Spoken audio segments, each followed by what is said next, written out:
Now let's turn to the defense. And so it's just a really interesting dynamic about, USC's defense. First 20 minutes of a game hits the snooze bar. But then midway through the second quarter, they wake up, they get back into it. So, first 20 minutes are bad, but hey, at least they don't stay down, unlike the Illinois game. They're beginning to get it, and halftime adjustments. And, this is a huge difference that D'Anton Lynn is definitely bringing to USC relative to his predecessor. Let's just put it that way, not say the name. Halftime adjustments, third quarters, they're on point. This was such a problem under Clay Helton, and such a problem under the other guy who is defensive coordinator. So at halftime, things get fixed. Now, obviously, there's the limitation of the first 20 minutes, need to find a way to be good right out of the tunnel, but that's more of an Oregon conversation. In terms of just looking at Iowa, Ethan first, Crash second. What do you think changed? And this is a two-parter. What do you think changed midway through the second quarter, and especially in the second half when USC began to put the clamps down? And on a related note, no Kamari Ramsey, no Bishop Fitzgerald. Who, in your estimation, do you really look at as someone who really nailed things down and kept this defense together for USC? Ethan first. Okay, so I think part of the reason why it was such a slow start, looking back at it now, at the time I didn't feel like this because I was just so frustrated. But now looking back, I really think Iowa just came out with a really great game plan that USC was not expecting whatsoever. The last thing I expected was Mark Gronowski to come out firing in the rain. I was sitting there stunned on my couch. I was like, what?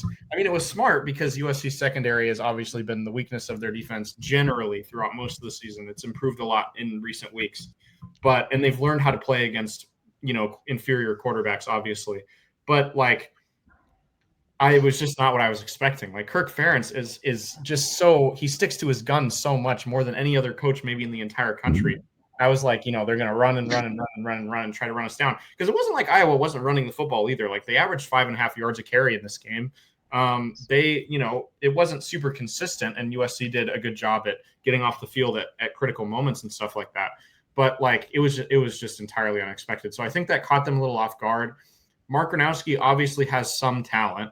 His stats are the worst of any quarterback that starts in the Big Ten, but it's not that he's not a talented guy. I like the way that he plays football. I thought he had a good first half, throwing a touchdown, rushing for a touchdown, and receiving a touchdown. That's hard to do. That's, he's kind of a little Swiss Army knife there. When he runs the football, he's real physical about it too. He really fights for extra yards. There's not many quarterbacks in the league that do that. And I think, he has more arm talent than the stat sheet says. He just, there were in the second half, I think after, things got a little bit more stressful, he made a couple of bad throws. And especially in the wet conditions, he's no Jaden Mayava basically. And I think that Iowa fans today are wishing they had someone like Jaden Mayava on their team. But yeah, I do think that the game plan caught them off guard a little bit. I also think that there's just something about this team that when they get settled in, I don't know if it's that playing against certain receivers for a few minutes. I brought this up last week, playing against certain receivers, the different offensive linemen, because it's not like every team that's a run first team runs the exact same run concepts. And it's also not like watching film means that visualizing what you're going to do against that offense means that you're going to do that. You can do that physically in the games. And I think also teams football, every football game is different. A team can look, and as Iowa showed in this game, a team can look a certain way on every game in the film and just come out with a completely different game plan than you were expecting. So yeah, I think it's partially the youth. They just need a little bit more time to adjust and to get going and that sort of thing. But yeah, I mean, credit them for doing that. I think if I want to shout out one player, somebody said it right at the start of the show. Kennedy Urlacher played really well in coming in for Kamari Ramsey at that nickel position. And that's a really significant narrative because when Kamari Ramsey came out against against Illinois, they put in Kevin Longstreet and not Kennedy Urlacher. And similarly to Kennedy Urlacher, like Kevin Longstreet made a couple of nice plays, but they were also really picking on him. Like the only reason he made a couple of nice plays was because they were really just going after him. And he ended up giving up a touchdown in that game. And so it was really inconsistent and really shaky. And he looked like a young player. But Kennedy Urlacher came in and he wasn't perfect, but he made really key plays. And especially, this is really important, at really key moments. Like he was the one who shoved the Iowa receiver out of bounds at the end of the game on that crucial throw that Gronowski threw on 4th down that ended up getting called out of bounds, where he put his toe down just on the sideline there, that Iowa receiver. That was Kennedy Urlacher who made that very smart play. Obviously also made a first down saving tackle earlier in the game. So he's got the right mentality. He's just a fun player to watch. And it seems like, when the moment calls for it, he really goes all out and makes a big play. So I'm excited to see how his career continues to develop, because it feels like we haven't really seen him on the field all that much this year. He's really only played in special teams. So seeing him get some extended playing time and making an impact for USC was really cool. So I'll shout him out, and I'm sure there's other players that you guys will talk about, but he's just the guy who I wanted to highlight, especially because people talked about him earlier in the chat.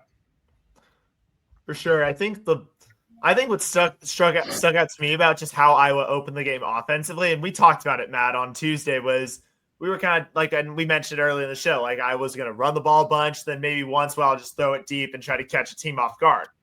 I don't want to speak for you, but I did not expect that to happen within like the first 5 plays of the game. Like that was, I think, where I think I got caught off guard was, wait, they're throwing it already? And then not to mention, they kind of got a little creative with their offensive play call, and especially with Gronowski throwing a touchdown, rushing a touchdown, then also catching a touchdown too. Like not expecting that, but then also just showed like, wait, like if this is how USC is getting beat on defense, like it did not look great, especially going into halftime, but then they just turned it around. And I think they were just obviously really, I was just impressed with just the whole defense collectively, just especially at the line and the linemen and the linebackers on the defense, just really just making things a lot tougher for the Hawkeyes and just putting some pressure on them in general. So it's not so much, it's more just those position groups I want to shout out, not so much any individual players, just because it was really like it's a total team effort there, especially when just how kind of this team was kind of initially looked like they were sort of like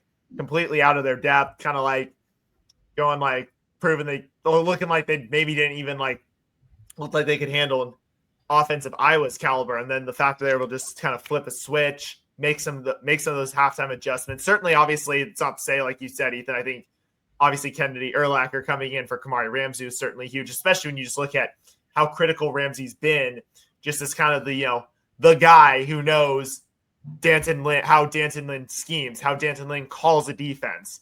So I think for that to obviously him to step in was important, but really was crucial. But I think just really kind of everyone is kind of how I look at just the collective picture. So that's why I was really impressed with just that second half defense, despite kind of how they kind of got tricked out of the gate in the first half, and then just kind of struggled to find their rhythm until later on in the game. I want to explore Danton Lynn a little more, but Gixer's we always answer Gixer Squid's questions. Matt, does the success of USC change this year given the expanded playoff system, i.e., are we successful and we're in the top 12? Well, Gixer, so this is a tiered, layered conversation. Obviously, USC, the standard is to compete for championships.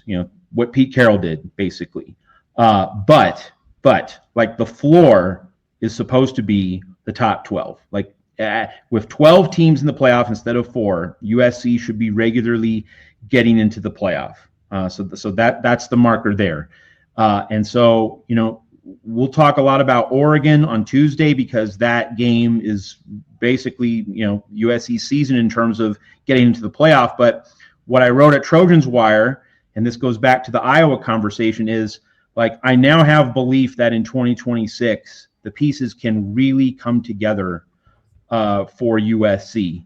And I was struck, because we're talking about defense, I was struck by something Danton Lynn said this past week. He talked about how it's been a challenge for him to bring along the younger guys on this defense, and that might explain the slow starts to a degree.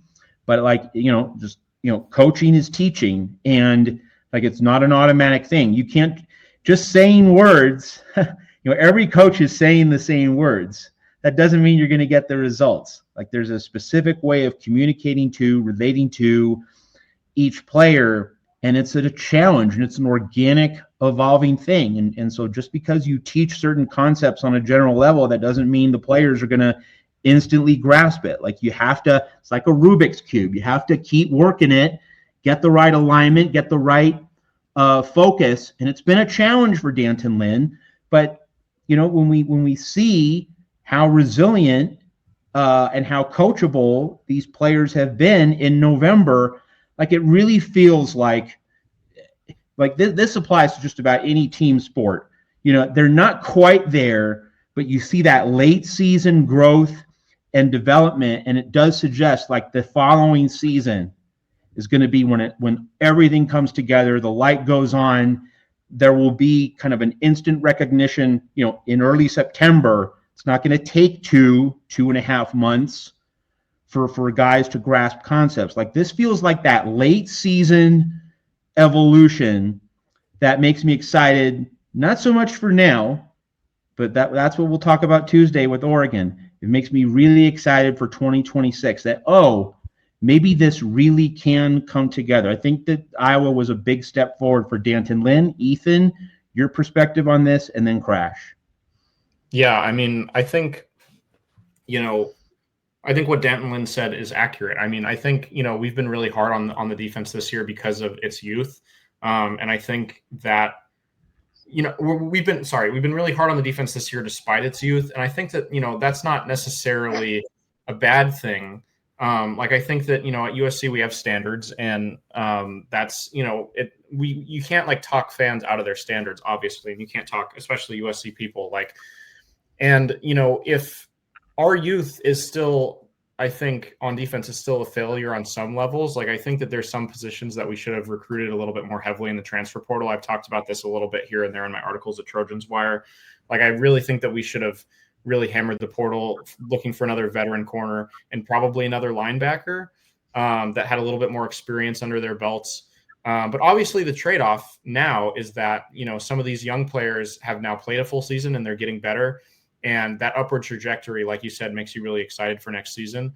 So, you're almost – I don't really know if USC is sacrificing any games this year. I don't know if, one veteran defensive player makes the difference between USC beating Notre Dame. And I don't know if it'll make the difference between, beating Oregon next week. But, it definitely would have made a difference against Illinois. So you're you're maybe sacrificing that one game there. In the end, we could look back at that as that may have cost us, because, if USC wins that game, I think that it's realistic to say that they make the college football playoff, even if they lose to Oregon next week. You're making that sacrifice there, and it really hurts, but maybe in the long run, it's what, helps benefit the growth of this program. Because another thing that I've talked about over and over at Trojans Wire is that, us being competitive in 2026 is not just about this great recruiting class coming in and playing all the starting positions. We need to go out in the transfer portal and do a little bit better than we did this year, or at least have a little bit better luck. But also we need to develop and retain this current roster, because there's a lot of talent already on this current roster. Desmond Stevens is a talented guy. He's had his frustrating moments this year, but when he's on, he's really impressive. And it's the same thing with Marcellus Williams. Marcellus Williams went out against Nebraska and played a real impressive game. And it was really exciting to see that from him. We obviously saw what Kennedy Urlacher did in this game. Jakeem Stewart has been real solid all season. He got an interception in this game. There's a lot of fun talent all over this roster, and they're inconsistent. But, Mekhi Lemon and Jacoby Lane were inconsistent last year. If you retain guys who show flashes and you invest in their development and, all that stuff, then you can really start to see the rewards of that next year. And I think those are the players, the Walker Lyons of the world, the Desmond Stevens of the world, the Marcellus Williams of the world. Those are the guys who are going to make a difference next year when we have to deal with the losses of guys such as Lake McCree and DeCarlos Nicholson and guys like that. So, you can't predict injury stuff too. Like, I mentioned that USC, I think, should have gotten another corner. Like, you can't predict Prophet Brown having, to this point, what's been a season-ending injury. We can't know what his impact would have been through these first few games, or these first several games, rather. But I do think that, the benefits that we're seeing are these younger players getting a lot of playing time. And even with some of the injuries too, like King Miller getting a lot of playing time, like this roster should be deep next year, not just because of the recruiting work that we've done, but because of, all the young players that have gotten a shot this year. So that could be to our benefit for sure. Well, I think Lynn's absolutely right with what he said this week. And I think it really comes down to, like, yeah, you think about, you can go get this guy who's proven himself in the portal for the quick fix. But then oftentimes he might be gone after 1 year, especially if he is kind of that senior grad transfer who is maybe just making like an impact for 1 year before going off to the NFL. Whereas if, you recruit guys, you develop them, yeah, maybe there's those growing pains. But if you stick with it, you stay patient as a coaching staff, which, I mean, is hard to do in these days, given that fans' patience fans have way less patience than they did even like when I started college in 2021. Like, I think Helton was kind of like, I just think about just in general, like, fans were a bit more patient 4 years ago than they are now. Like, it's like you got 2, maybe 3 years, or we want you gone. We will turn on you as a fan base, as a coach. So I think coaches kind of feel that pressure to be like, all right, yeah, you got these high-priced transfers. Yeah, they'll be here for 1 year, so we'll figure out we'll do it again. But I think there is something certain to be about, developing these guys. Yeah, we've been seeing the growing pains. Obviously, the injuries can certainly factor and throw a wrench into everything. And that's just part of football. Injuries happen. So it's like, yeah, that's also frustrating. But fans, I mean, I want to say that fans would care about players' health, and I hope they do. But at the same time, that doesn't really change the fans' lack of patience these days. But when you do recruit guys, you develop them, it's like the results can pay off if you stay with it. I think the best example last year that I can recall was Elijah Page at left tackle. Starting as a redshirt freshman, he struggled at times. Like, there were times like people like 72, get him out of there. Like, get someone who actually knows what they're doing. Sure, maybe that did have to do something with the coaching of Josh Henson at first, but credit to Henson and the rest of the coaching staff, Riley included, they stuck with Page, and he got better throughout the year. And look where he is now. Like, he's doing a lot better. And obviously, I think Zach Hanson taking over that position group has been, I think, helped enhance everyone's development on the O-line. But in general, going back to Page and just the idea of recruiting a guy and developing him and suffering through some of those growing pains, yeah, maybe you lose a game or two. But in general, I think for the long-term health of the program, especially if you can keep that guy from leaving, I think it helps the program for the long term. So I think with USC, this recruiting class coming in, I think they're trying to build more towards, especially towards having a more sustainable product where it's more, you have a couple fixes you do the transfer portal, but you're not just trying to get every high-priced transfer who's going to help you win this year, but then it's gone next year. Well, and of course, that is like the ultimate puzzle, that how do you strike the balance of making sure you have enough veteran talent to get to the playoff, and yet you're able to develop your younger guys, your underclassmen, so that, they're next up in the rotation. Like Nick Saban was the master of that at Alabama, balancing, the frontline talent and yet getting the next man up next season to develop during the year, and then of course into spring ball in the off season. He was able to do that juggling act. USC getting